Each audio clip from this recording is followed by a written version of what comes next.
ត់បានក៏សូម្បីស្រីម្នាក់ក៏ចាត់ការមិនបាននាងមានដាវសៀនយាន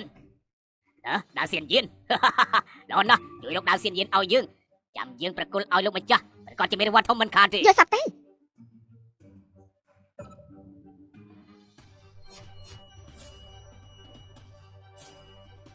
ចិត្តសាស្ត្រតែកញ្ចាស់នេះខ្លាំងជាងខ្ញុំឆ្ងាញ់ណាស់ទោះជាមានដាវសៀនយានក៏ខ្ញុំមិនមែនដៃគូគេដែរទុកឲ្យខ្ញុំវិញ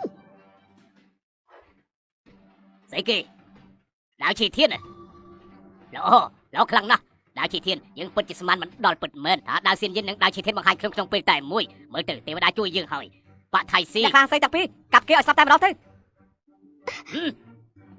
បាទដៃរំលាយឆ្អឹងហើយយកតាចាស់ឯងនេះបាយជ្រួយបាយឆ្មក់ឯងមិនចេះខ្មាស់គេទេឥឡូវឯងចង់ស្លាប់ហើយឈីអាននេះធ្វើយ៉ាងម៉េចទៅសិលានអូនទៅយកថ្នាំព្យាបាលរបួសរបស់បងនៅក្នុងទូថតទី3ព្រាមមកល្អថ្នាំបន្សាបបាទដៃរំលាយឆ្អឹងរបស់យើងគ្មានថ្នាំបន្សាបទេលើកលែងយើងប្រាក់ក្បាច់គុនខ្លួនឯងបន្សាបឲ្យពួកនាងមិនចឹងឯងជួយប្រមូលសាកសពរបស់ពួកនាងទៅដូចជាពួកនាងមានដាវទេវតាតាយ៉ាងម៉េចទៅដាវទេវតានៅក្នុងដៃពួកនាងសុទ្ធតែអត់បានការទេកូនដាវទេវតាចេញមកយើងប្រហែលជាអាចមកពុកយើងទុកជីវិតឲ្យពួកនាងទាំងពីរបានយល់សັບទៅឯងមិនសំខាន់ដាវទេវតាទេចង់ស្លាប់ហើយពុកពួកនាងស្លាប់បែបហ្នឹងពិតជាគួរស្ដាយណាស់ពុកប្រគល់ពួកនាងឲ្យមកខ្ញុំទៅខ្ញុំនឹងធ្វើបាបពួកនាងរហូតដល់ស្លាប់តើយ៉ាងម៉េចដែររកខាឈីអានមួយនេះមែនទេត្រូវគឺមួយហ្នឹងហើយនិយាយស្មានតែជារបស់ស្អីជារបស់នេះចង់ជួយពួកនាងឯងចង់ឲ្យពួកនាងបើកលៀនមែនទេឈីអានអាចទៅរួចទេគ្មានបញ្ហានេះគឺបងធ្វើតែផ្ទាល់មិនក៏មានអារម្មណ៍ថាមិនសូវយកជាការបានឯងស្មានថាឯងចេះណានៅធ្វើឆ្នាំផ្ទាល់ដៃទៀតរៀនច្បងខ្ញុំជាលោកខ្ញុំក៏ជាលោកដែរប្រតិចាណែខ្ញុំ និយាយថាហើយមិនកើតទេលើកនេះមិនខាតកម្លាំងទេយើងមិនបាច់មកជូនពួកនាងទៅឋាននរកដោយខ្លួនឯងទេឈីអានមិនក៏តែចេញចឹងពួកនាងអាចស្លាប់ទេបងក៏មិនដឹងដែរបាទសម្រាប់ពួកគេទៅអាទិរិទ្ធស្រីជារបស់យើងហើយ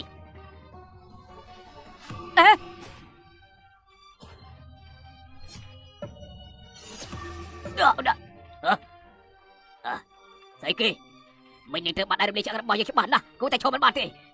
មិនអាចទេឆ្អឹងរបស់នាងពេលនេះគូតែបាច់ខ្ទេចទៅត្រូវពេលនេះខ្ញុំយល់ថាខ្ញុំកាន់តែខ្លាំងហើយនេះជាធម្មតាអីមួយប្រព្រឹត្តភ្នែកធ្វើខ្ញុំជាពីរបួសយល់ថាកម្លាំងខ្ញុំសត្វតែបំបែកដល់កំពូលទៀតផង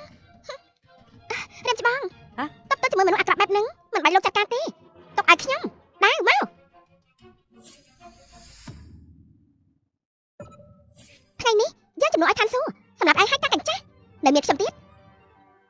សម្រាប់លើពួកនាងបើសិនជាតានាងឬសៀនគូនៅឈានឈុនមកយើងប្រហែលជានឹងញញឹតខ្លះសម្រាប់ពួកនាងគឺងាយដូចជាបកចេកយ៉ាងចឹងមិនឲ្យនាងរួចខ្លួនបានតែលើកនេះខ្លាចតែមិនមានសំណាងល្អដោយពេលនេះទេពុកយ៉ាងម៉េចហើយនេះយ៉ាងម៉េចហ្នឹងប៉ណ្ណឹងទេហ៎ខ្ញុំស្មានថាលោកគ្រាន់បើប៉ុណ្ណាមកផាត់ក៏ចាប់ទៅហើយមិននាងមិនជាដៃគូរបស់យើងទេនេះជាកម្លាំងរបស់ខ្ញុំហ៎ខ្លាំងសម្បំណាគ្រាន់តែបំបែកយុទ្ធសាស្ត្រធ្វើគុណឆ្នាំរបស់រៀនច្បាស់ប្រកែមែនបំបែកពិភពទាំងពីរបានពិតជាអស្ចារ្យខ្លាំងណាស់ខ្ញុំក៏ដូចគ្នាមានប្រសិទ្ធភាពបែបហ្នឹងខ្លាចតែមានតែឆ្នាំហក់ហើជាងគេនិយាយតគ្នានោះទេតែឯងមានប្រសិទ្ធភាពបែបហ្នឹងអរគុណរៀនច្បងក្រោកឡើងពួកនាងអរគុណខ្ញុំធ្វើអីពួកនាងសំអាងលើសមត្ថភាពខ្លួនឯងតាគឺឆ្នាំហក់ហើជាងរបស់រៀនច្បងធ្វើឲ្យកម្លាំងខ្ញុំកាន់ឡើងឆ្នាំហក់ហើជាងជាឆ្នាំមាសដែលគេនិយាយតគ្នានោះហើយការពិតមិនគួរមានទេគឺមិនអាចទេ